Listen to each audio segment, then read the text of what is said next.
Hey, how's it going? Hello, Lauren Grace here. I am the host of the Afterlight podcast and just wanted to say a big hello to Instagram and also a big hello to YouTube and to Facebook. Thank you so much for, taking the time to join me. So, just a friendly reminder that the Afterlight podcast is a podcast dedicated to fostering safe conversations around topics like healing, life after death, near death experiences, angels, manifestation, meditation, things like that. So, if you haven't already tuned in, please do check it out. And if you are enjoying the podcast, please do leave us a review because the more people that hear it, the better it's going to be as more people get to look at a new perspective of how to live, maybe, and I can get a little bit more, exposure for the podcast as well, which would be really, really good. So thank you so much for all your ongoing support as well in relation to that. So today, what I wanted to talk to you a little bit about is about listening to your heart. So it might sound like a pretty easy thing to say, but sometimes it's very difficult to actually do. And it can be challenging when we have people who want to give us their opinions, or when our mind feels as though it needs to ask a lot of people about their opinion, and we end up diluting the messages that we're getting, and it confuses things, I think. And then we have a hard time listening to our heart and making the decisions that are really in line with where we want to go and grow. Okay, so first of all, in my experience, and I am going to be just talking about my experience because that's how I can relate to you. So in my experience, I recognize that I have a voice in my mind and a voice in my heart. Okay. So my heart is always the one that knows the truth. And my mind is the one that sometimes can get confused. So I'm very thankful and grateful that I have a mind that allows me to write and learn and read and communicate and all these things. But I feel that sometimes my heart gets overshadowed by the thoughts in my mind to the point where I have a difficult time always tuning into my heart. So now when I say a difficult time, I mean that sometimes the voice in my mind is very loud and I need to remind myself to come down and be in my heart and be in my body. So what helps me initially grow that connection to heart for myself is yoga and meditation, is exercise, is breathing, and it's really being in the present moment. So, that really helps me to quiet the voice in my mind. So lately, I've been feeling a little bit just caught up in my mind where I've got a lot going on. And I recognize that I really need to be heart-centered and come back into my heart a little bit more. And so today I did a meditation. Let me actually just tell you what it was called exactly so you can check it out. And it really helped me and it inspired my conversation with you today. So it's actually part of the Heya House Meditation podcast app or podcast channel. So if you haven't already, I'd really subscribe to that. And it's Dr. Barbara DeAngelis, and her podcast is called her episode is called Knowingness in Your Heart, Guided Meditation. So it's really, really a beautiful episode. It's 10-minute meditation, and it's all about connecting with your heart and just reminding yourself that your heart knows the truth and it's all knowing. So I guess I feel that, in this world where we're inundated with information, where we have a lot of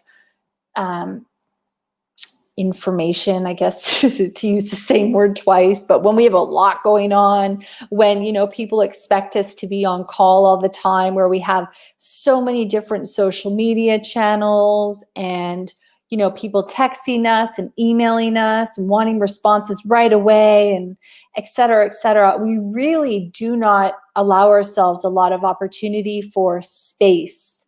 Okay. And so when you're listening to your heart, your head is quiet and your heart is speaking. And so when we're inundated with all this information from all around us, it really takes a lot of practice and determination to be able to quiet the mind, to be here in the heart and to listen. So when I make decisions, I feel in my soul, in my body, that this is the way to go. So I don't usually ever have to think about it logically. So I will tell you too, I'm an Aries, and that's a strength. That's a strength and also an attribute of Aries people, that we tend to jump into things. So I'm not saying that sometimes I don't make rash decisions, but I will just tell you that I am very trusting of my gut. And when I say my gut, I mean my heart voice, that I don't feel that I need to do a lot of thinking sometimes. I just do it. And so when I'm in a state of flow, and when I mean flow, I mean things are happening for me, I'm making connections, I'm feeling good, things are working, synergy, coincidences, et cetera, et cetera. I just keep with that. I don't seek outside opinions. I don't go, hey, I'm trying to make a decision between A and B here. I just try to listen to what my inner soul is telling me to do, and then I follow that guidance.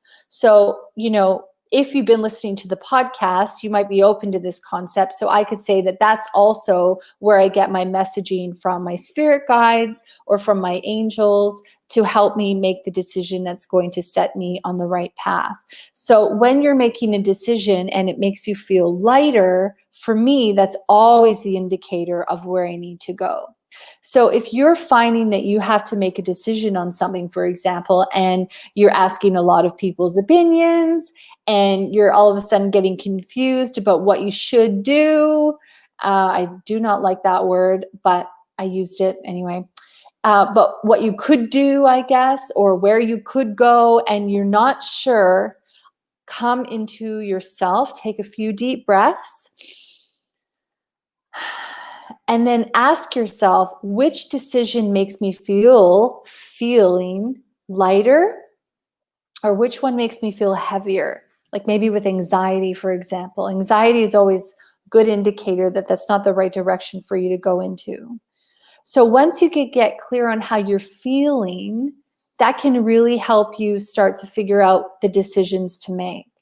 So if you're making decisions and you're getting a lot of anxiety, or you're feeling that things aren't flowing, like trickling and working with you, then you might want to stop and reevaluate where you're at. So that's just what I wanted to talk to you about today. I really just wanted to send you some encouragement, to tell you that it's safe for you to listen to your heart, and you don't need to ask for 50 opinions about something if you already know the truth inside. Because when we, like I said before, when we ask, the neighbor and our next door neighbor and our friends and our parents and our coworkers and everyone what we think we should do, chances are you're going to get a lot of different opinions. And so if you're getting a lot of different opinions, then how do you know which is the truth, right?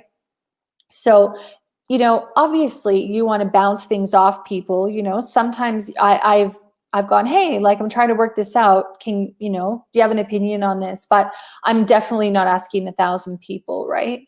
And another thing too, that works out really, really well with connecting with your heart is if you actually just write stuff down. So if you're having a challenge or a problem, or you're trying to work something out, write it all out and the message will come to you. I believe it will. So write it all out and then wait and think about, oh, what have I said? What have I gotten out of my head? What is my body or my heart telling me? What direction to go in? And that's where you can connect with your spirit guides, because that's how they also deliver messages to you. So that's what I wanted to say. If you are looking for a really good book to read that can help you remember, to connect with your heart and to, let fear go. And believe me, this stuff takes practice, because I'm not perfect at it either. Okay. But I work at it. And I know that when I'm making a decision, it might not seem logical to other people, but if it feels good with me, I'm doing it. All right. The Alchemist. that is a really, really beautiful book. It's a really easy, really short read. And there's so much in there that's just about, journeying to your heart and connecting with your soul. And so one quote from it that I really love is this one. And the boy asks, he goes, "Why do we have to listen to our hearts?" And then the answer is, because wherever your heart is, that is where you will find your treasure. So I'm going to leave you with that. Thank you so much again for your ongoing support for the Afterlight podcast. If you want to be a guest or somebody who will enjoy the episodes, please do share it with them. I appreciate your support ongoing, and I'll talk to you next week. Thank you. Bye. See ya.